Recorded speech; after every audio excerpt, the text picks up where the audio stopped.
Alors vous créez les conditions parfaites pour un début de journée ultra stressant où vous allez devoir vous préparer et commencer votre journée dans des conditions qui sont loin d'être idéales. Bonjour, je suis Xavier Jalleran, soyez les bienvenus dans ce 64e épisode de Parlons Forme, le podcast qui vous fait du bien. Alors aujourd'hui, je vous propose de voir ce que vous pourriez arrêter de faire pour avoir un réveil plus positif et ainsi être de meilleure humeur, plus serein et moins stressé au quotidien. Mais avant d'aller plus loin, j'ai juste 2 points à vous préciser. Le premier, c'est que vous pouvez accéder aux notes ainsi qu'à la retranscription écrite complète de cet épisode en vous rendant sur la page extraforme.fr/64, le chiffre 64 comme le numéro de cet épisode. Et le second point, c'est que j'ai un cadeau pour vous. Il s'agit d'une formation par email offerte dans laquelle je vous partage la méthode simple, rapide et naturelle pour perdre du poids durablement.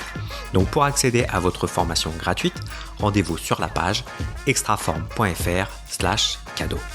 Grâce à cette formation, vous allez découvrir pourquoi il est inutile de compter les calories de chacune de vos assiettes, pourquoi il n'est pas nécessaire de manger moins et de vous affamer pour perdre du poids, pourquoi le sport n'est pas une solution fiable pour devenir plus mince. Nous voyons aussi comment passer votre corps en mode brûleur de graisse et ce que vous pouvez faire pour avoir plus d'énergie et prendre soin de votre santé sur le long terme. Donc pour recevoir gratuitement votre formation par email, rendez-vous sur la page extraforme.fr/cadeau. Donc ceci étant dit, passons au sujet du jour. Au cours des derniers épisodes, nous avons parlé des routines matinales. Tout ce que vous pourriez faire pour être plus en forme, concentré et motivé pour atteindre vos objectifs, qu'ils soient personnels ou professionnels. Et pour compléter tout ça, je vous propose de voir l'autre côté de la pièce et évoquer ensemble toutes ces choses que vous faites peut-être et qui globalement ne vous aident pas dans votre progression. Mais avant de parler de tout ça, je veux juste vous parler d'une notion qui peut vraiment vous faciliter la vie au quotidien, et c'est cette idée que une bonne journée, ça se prépare dès la veille. Lors des précédents épisodes, je vous ai parlé du fait qu'il est parfaitement possible de se programmer, entre guillemets, pour se réveiller à une certaine heure sans avoir besoin de réveil pour ça. Je ne sais pas vraiment expliquer le principe, mais il est clair que notre cerveau a une certaine capacité à anticiper les choses et à nous solliciter quand c'est le bon moment pour nous. Je vous ai aussi parlé du fait que vous pourriez inclure dans votre routine matinale la planification des 3 tâches ou des 3 actions les plus importantes de votre journée en fonction de vos objectifs du moment. Et du coup, pour aller encore plus loin, je vous invite à faire cette planification dès la veille au soir. Pourquoi ? Justement pour profiter de cette capacité de votre cerveau à anticiper les choses et à vous apporter les bonnes réponses au bon moment. En gros, votre cerveau est une boîte à solutions. Si vous lui soumettez une question ou un problème, alors son travail, que vous en soyez conscient ou pas, est alors de vous fournir des réponses. Il ne cherche pas à savoir si vos pensées sont positives ou négatives pour vous, il est simplement là pour vous apporter des réponses. Et donc on comprend d'ailleurs pourquoi une personne qui va être plutôt négative et défaitiste va se complaire dans cet état, car si cette personne passe ses journées à se demander pourquoi elle n'y arrive pas, pourquoi elle n'a jamais de chance ou pourquoi elle n'est pas motivée, alors son esprit va lui trouver des raisons qui vont justifier toutes ces situations. Et au final, cette personne met son attention uniquement sur les côtés négatifs de ce qu'elle vit et de sa personnalité, et elle ne fait que renforcer toutes ses pensées et ses croyances négatives qui la bloquent dans son développement. L'idée est donc de se poser les bonnes questions pour avoir les bonnes réponses. Et par exemple, si vous remplacez « pourquoi je n'y arrive pas » par « que dois-je faire pour réussir à » quelque chose, alors vous n'aurez pas les mêmes réponses. Si vous remplacez « pourquoi je n'ai jamais de chance » par « que dois-je faire pour provoquer la chance » ou encore « pourquoi je ne suis pas motivé » par « qu'est-ce qui me motive vraiment dans la vie ?» alors là encore, il est certain que vous aurez des réponses bien plus positives et bien plus aidantes si vous vous posez les deuxièmes questions. Donc dans la vie en général, pensez à soumettre à votre esprit des situations ou des challenges, mais de façon positive. Cela vous permettra d'obtenir des solutions et non pas d'être bloqué par un statu quo qui ne vous convient pas. Et donc dans cette idée, si vous définissez la veille vos 3 actions principales du lendemain, alors vous pourrez constater 2 phénomènes. Le premier, c'est qu'il est bien plus simple de commencer et de passer à l'action. C'est comme si votre corps et votre esprit s'étaient fait à l'idée qu'aujourd'hui, vous alliez faire telle ou telle chose, et donc, comme c'est comme ça et que c'est prévu depuis plusieurs heures maintenant, alors on se lance sans se poser 10 000 questions et surtout sans questionner son envie. De mon côté, je sais que le contexte où je constate le plus ce phénomène, c'est quand il s'agit de faire le ménage. Car je dois l'avouer, faire le ménage, c'est vraiment pas ce qui m'excite le plus. Et on peut même dire que si je peux éviter de le faire, alors ça m'arrange. Et c'est d'ailleurs pour ça que l'on a une personne qui vient chez nous chaque semaine. Mais bon, les aléas de la vie font que tout de même, de temps en temps, c'est à nous de faire le ménage. Et lorsque c'est le cas, eh bien je vois une différence flagrante en termes de résistance pour passer à l'action entre les fois où je me suis préparé, entre guillemets, un minimum depuis peut-être la veille, et les fois où ce n'est pas le cas. Si on me prend un peu au dépourvu et qu'on m'annonce le matin même « Allez, aujourd'hui, ce serait bien qu'on fasse le ménage », alors vous pouvez être sûr que dans ma tête, ça va être compliqué. Alors qu'à l'inverse, si on a convenu avec madame, ne serait-ce que la veille, que « Ok, demain, on fait le ménage », alors j'ai eu le temps de me faire à l'idée et le moment venu, eh bien ça fait juste partie des choses à faire dans la journée. J'ai fait ce constat pour le ménage, mais aussi sur plein d'autres choses, qu'elles soient grosses ou petites, où il peut arriver que j'ai du mal à me motiver. Ça peut être le cas quand je vais faire du sport, quand je dois avancer sur certaines tâches professionnelles ou par exemple pour écrire pour ce podcast. Il est bien plus facile pour moi de me lancer si je sais à l'avance que 1. Je dois écrire et 2. Sur quoi je dois écrire. Et c'est d'ailleurs le deuxième phénomène dont je veux vous parler et qui rejoint ce dont je viens juste de vous parler, le fait que votre esprit est une machine à vous apporter des solutions. Quand vous anticipez vos 3 actions principales de la journée du lendemain, alors ces actions vont tourner en tâche de fond dans votre cerveau sans forcément que vous y fassiez attention. Il n'est pas nécessaire d'avoir conscience du travail en cours, mais il est tout de même probable qu'au cours de la soirée ou du lendemain matin, eh bien des idées vont vous venir. Des idées qui, comme par hasard, sont les réponses aux questions que vous vous étiez posées la veille. Si je continue sur mon exemple personnel, pour des tâches ou des actions créatives, eh bien je me dis 2 choses. La première, c'est que je décide de faire la tâche en question. Donc par exemple, écrire un podcast, envoyer un email aux abonnés, créer une présentation, faire évoluer une formation, etc. Et ensuite, je mets au clair exactement ce que je veux faire. De quoi est-ce que je vais parler dans ce podcast ou cet email? Quel est l'objectif de cette présentation? Quelle est l'idée majeure que je veux véhiculer dans cette vidéo de formation? Je me pose simplement ces questions, mais je ne cherche pas activement des réponses, parce que je sais qu'elles vont arriver d'elles-mêmes le lendemain lorsque je ferai ce que j'ai décidé de faire. Donc voilà, j'ai pris le temps de vous parler de tout ça parce que je crois vraiment que cela peut vous aider et que cela peut avoir du sens pour vous de tester ce mode de fonctionnement. Si vous constatez que vous avez du mal à vous lancer quand c'est le moment de passer à l'action, alors peut-être que ça serait plus facile si vous vous conditionnez dès la veille. Ce conseil est donc utile pour toutes les activités dont je vous ai déjà parlé dans les précédents podcasts et que vous pourriez inclure dans votre routine matinale. Mais il sera aussi utile si vous décidez de ne plus faire certaines choses dont je vous parle tout de suite. Donc voyons ensemble les 3 choses à ne pas faire quand vous démarrez votre journée. Le premier point, eh bien, c'est tout simplement de ne pas vous lever en retard. Et surtout, pire que tout, de ne pas passer de longues minutes à snoozer. Vous savez, ce moment où vous vous dites, allez, juste 5 minutes de plus, et vous repoussez 1 fois, 5 fois, 10 fois le moment où vous allez vous lever en appuyant sur ce petit bouton qui reprogramme votre réveil 5 ou 10 minutes plus tard. Si vous avez cette habitude, alors j'ai une question toute simple à vous poser. Est-ce que ces 5, 10, 15, 20 minutes de plus vous permettent de vous sentir moins fatigué ou plus énergique lorsque vous vous levez? La réponse, vous la connaissez comme moi, c'est non. Passer 5 minutes ou 30 minutes de plus dans ces conditions n'est pas une bonne option pour vous reposer. C'est juste le meilleur moyen de réduire votre énergie et de vous lever du mauvais pied. De rendre ce moment encore plus contraignant que ce qu'il est vraiment. L'intention que vous vous donnez la veille au moment de vous coucher se répercute sur l'énergie que vous aurez le lendemain matin. Si vous programmez votre réveil en anticipant le fait que ça va être dur de vous lever, alors vous n'aurez pas du tout la même énergie que si vous décidez de vous lever dès que le réveil va sonner. De plus, à force de reculer à plusieurs reprises votre lever jusqu'au moment où vous n'avez plus le choix, parce que sinon vous risquez vraiment d'être trop en retard, alors vous créez les conditions parfaites pour un début de journée ultra stressant où vous allez devoir vous préparer et commencer votre journée dans des conditions qui sont loin d'être idéales.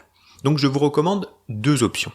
La première, eh bien, c'est tout simplement de vous lever à l'heure prévue sans vous chercher d'excuses pour justifier le fait que vous allez vous lever dans 5, 10 ou 30 minutes. Et la deuxième option, sinon, eh bien, c'est tout simplement d'accepter l'idée qu'en réalité, vous ne vous levez pas à telle heure, mais plutôt 20 ou 30 minutes plus tard. Si c'est le cas, c'est OK, et dans ce cas, programmez votre réveil à 7 heures. Si vous acceptez l'idée de vous lever plus tard, ce sera plus favorable que de reprogrammer votre réveil à plusieurs reprises, car dans le premier cas, vous pouvez vraiment dormir et vous reposer sans vous sentir coupable de quoi que ce soit, alors que dans le deuxième, vous êtes dans un état de somnolence qui n'est pas du tout réparateur. Bien entendu, quelle que soit l'heure à laquelle vous vous réveillez, je ne cherche pas à vous convaincre de sortir de votre lit dans les 5 secondes qui suivent le déclenchement de votre réveil.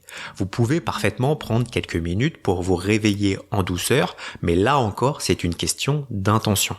Votre énergie ne sera pas la même si vous êtes dans cette démarche de vous lever dans 5 minutes parce que vous voulez vous étirer et éveiller votre corps en douceur, ou si votre discours intérieur est tout simplement de gratter ou de grappiller 5 minutes de soi-disant sommeil supplémentaire, ce qui au final ne sera pas le cas. Alors je ne vais pas rentrer dans le détail sur ce sujet du sommeil, mais si vous avez du mal à vous lever le matin, alors je vous invite vraiment à vous observer pour mieux vous connaître et identifier ce qui fonctionne pour vous afin de pouvoir adapter votre heure de coucher et de lever ensuite. Connaître votre besoin de sommeil et votre rythme, savoir comment améliorer la qualité de votre sommeil sont autant d'atouts qui peuvent vous permettre de vous sentir plus en forme et énergique assez facilement et rapidement. Alors la deuxième chose à ne pas faire, c'est de vous mettre sur votre smartphone dès que vous vous levez. Imaginons la situation suivante. Vous vous levez, vous prenez en main votre téléphone sur lequel il n'y a aucune notification. Dans ce cas, quelle est la première application que vous avez lancée ? À mon avis, il y a 9 chances sur 10 pour que ce soit vos mails, soit votre réseau social favori. Et quel est le problème avec ces deux types d'applications ? En fait, c'est que ces applications concernent avant tout la vie des autres et pas la vôtre. Les personnes qui vous envoient des mails le font la plupart du temps pour vous demander quelque chose ou vous raconter leur vie. Les gens qui publient sur les réseaux sociaux le font pour se mettre en avant et raconter leur vie. Alors évidemment, je n'ai rien contre les mails ou les réseaux sociaux, même si je suis assez convaincu que l'on devrait tous, moi y compris, passer moins de temps autour de tout ça. Mais c'est surtout une question de timing. Quand vous commencez votre journée, vous ne voulez pas vous remplir la tête d'informations qui ne sont pas utiles dans l'immédiat. Vous ne voulez pas lire cet email de ce collègue ou de ce client qui vous demande de faire ci ou ça et auquel, dans la plupart des cas, vous n'allez pas répondre tout de suite. Vous ne voulez pas voir cette publication de votre tata qui vient de partager la disparition du chat de la voisine. Tout ça, c'est du bruit qui va encombrer votre tête pour rien.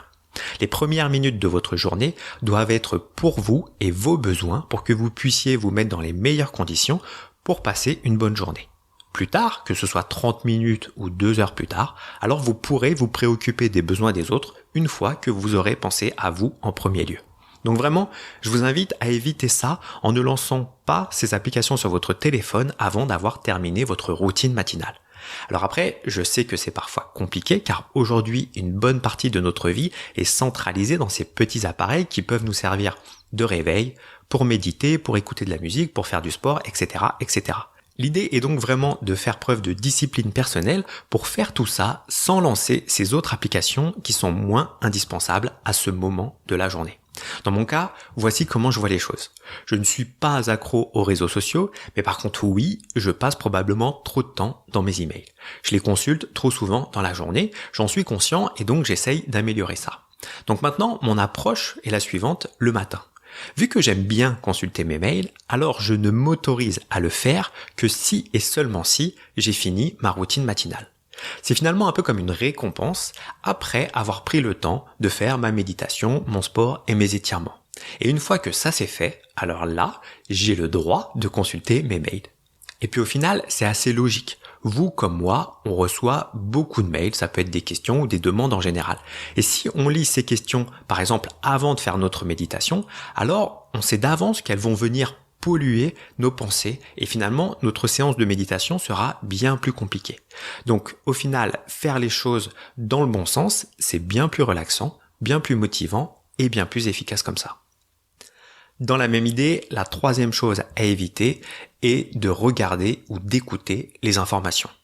Et pour ça, je vois au moins 3 bonnes raisons de ne pas consulter les informations lorsque vous vous levez. La première raison, c'est que cela vous permet d'avoir un état d'esprit plus positif. Votre cerveau va être plus marqué et mieux se souvenir des expériences négatives que des expériences positives. Si un média veut accrocher votre attention pour vous inciter à rester devant votre poste de télévision ou devant votre radio, alors il a tout intérêt à vous parler de tout ce qui va mal dans le monde, car vous aurez plus tendance à rester. C'est ce qu'on appelle le biais de négativité et c'est le fonctionnement normal de votre cerveau. Mais le truc, c'est qu'au final, comment est-ce que vous vous sentez lorsque pendant de longues minutes, on vous explique qu'il y a eu tel attentat dans ce pays, que ce bébé est mort parce qu'il pleurait trop, que des émeutes ont eu lieu dans telle ville, etc. De la peur, de la tristesse, du dégoût, de l'incompréhension, de la colère. Je pourrais lister bien d'autres émotions, mais dans tous les cas, vous avez compris l'idée. Ça reste des émotions négatives dont vous vous seriez bien passé. Et la science montre qu'il faut 3 expériences positives pour contrebalancer une expérience négative. Et donc au final, partir avec un tel handicap de bon matin n'aide clairement pas à passer une bonne journée. Donc en supprimant toute cette négativité, vous ressentirez rapidement une amélioration de votre morale et une certaine forme d'optimisme. La deuxième raison, c'est que cela vous permet de réduire votre niveau de stress. Avec ce même objectif de titiller votre instinct de survie, les médias adorent propager ces idées que la crise économique, les épidémies, la violence, le chômage sont autant de menaces pour vous, votre famille et votre mode de vie. Des images sombres, des commentaires angoissants, le témoignage de victimes sont autant de mécanismes angoissants et anxiogènes au possible. Et encore une fois, avez-vous vraiment besoin et envie de voir le monde comme une source de menaces permanentes ? Je ne pense pas que ce soit le cas, donc je vous invite à arrêter de vous infliger ces idées de méfiance et d'insécurité et vous constaterez que, comme par magie, votre niveau de stress et d'anxiété va diminuer pour laisser plus de place à la confiance et la sérénité. Et la troisième raison, c'est que vous reprenez le contrôle. Il y a 2 aspects pour ce point. Le premier, c'est que vous arrêtez de vous remplir la tête avec des nouvelles négatives sur lesquelles vous n'avez aucun contrôle ni aucun impact potentiel. Que pouvez-vous faire contre les attentats qui ont lieu dans telle partie du monde ? Que pouvez-vous faire sur le fait que tel président étranger soit élu ou pas ? Que pouvez-vous faire contre le fait que cette personne a tué tel autre sous le coup de la colère ? Au final, toutes ces informations sur lesquelles nous n'avons aucun contrôle nous donnent un sentiment d'impuissance face à toutes ces injustices ou ces comportements qui ne sont pas en accord avec vos valeurs. Reprendre le contrôle, c'est aussi faire des choix conscients sur les informations que vous voulez avoir dans votre vie. Choisir les sources d'informations qui répondent à vos besoins et vos attentes et non pas simplement opter par le choix par défaut de ce qui se propose à la télévision ou à la radio parce que c'est ce qui est le plus simple et le plus rapide. À titre d'exemple, vous pourriez échanger les 15 minutes que vous passez devant une chaîne d'infos chaque matin par la consultation d'un média positif qui met en avant des initiatives et des actions inspirantes. Et enfin, une dernière recommandation bonus finalement serait d'éviter de prendre un petit déjeuner trop riche en sucre. Alors je ne vais pas parler de ce point très longtemps ici parce que j'ai déjà publié un podcast autour de ce sujet il y a quelques semaines. Donc si vous voulez en savoir plus, écoutez le 60e épisode de Parle en forme dans lequel je vous partage le petit déjeuner idéal pour être mince et énergique. Je vous explique pourquoi vous auriez tout intérêt à limiter ce qui compose le petit déjeuner classique à la française si vous constatez que vous avez tendance à avoir des coups de fatigue en journée ou si vous êtes en surpoids. Je vous explique aussi ce que vous pourriez faire comme meilleur choix au quotidien pour aller dans une meilleure direction. Et d'ailleurs, il y a aussi une autre option que vous pourriez envisager qui est tout simplement de ne plus prendre de petit déjeuner. Car contrairement à un certain nombre de croyances assez répandues, non, le fait de sauter le petit déjeuner ne favorise pas la prise de poids. Au contraire, cela peut avoir un effet très bénéfique pour la perte de poids comme pour votre santé. Donc pour creuser ce point, écoutez le 59e épisode de Parle en forme qui s'intitule « Petit déjeuner, le repas le plus important de la journée ? Ou pas ?» Donc nous arrivons au terme de cet épisode, donc faisons un petit récap des points que nous venons de voir ensemble. Le premier, c'est qu'une bonne journée se prépare la veille en ayant en tête les tâches ou les actions principales que vous souhaitez accomplir ou éviter le lendemain matin. Ensuite, je vous ai partagé 3 choses que vous devriez éviter de faire lorsque vous vous levez. La première est de vous lever en retard. La seconde est de vous mettre sur votre smartphone. Et la troisième est de regarder ou d'écouter les informations. Enfin, 4e action que vous pourriez adapter ou supprimer est le fait de prendre un petit déjeuner trop riche en sucre et en glucides en général. Cela aura un impact majeur sur votre niveau d'énergie et sur votre ligne. Pour terminer ce podcast, j'ai un service à vous demander. est-ce que vous seriez d'accord pour m'aider à donner plus de visibilité à Parlons Forme ? Alors si c'est le cas, eh bien l'action la plus simple et la plus rapide que vous pouvez faire est de laisser une note 5 étoiles ainsi qu'un commentaire sur iTunes, Apple Podcast ou votre plateforme de podcast favorite. C'est un petit clic pour vous, mais pour moi ça veut dire beaucoup et c'est aussi un excellent moyen de faire monter Parlons Forme dans les résultats de ces applications et donc de contribuer à une plus large diffusion de son message. Alors bien entendu, vous pouvez aussi en parler autour de vous, partager votre épisode favori aux membres de votre famille, à vos amis ou vos collègues de travail. C'est un cadeau précieux que vous pouvez leur faire et un sacré coup de pouce pour moi. Donc je vous remercie d'avance pour tout ça, je vous souhaite une très belle semaine et je vous dis à très vite pour le prochain épisode. Ciao!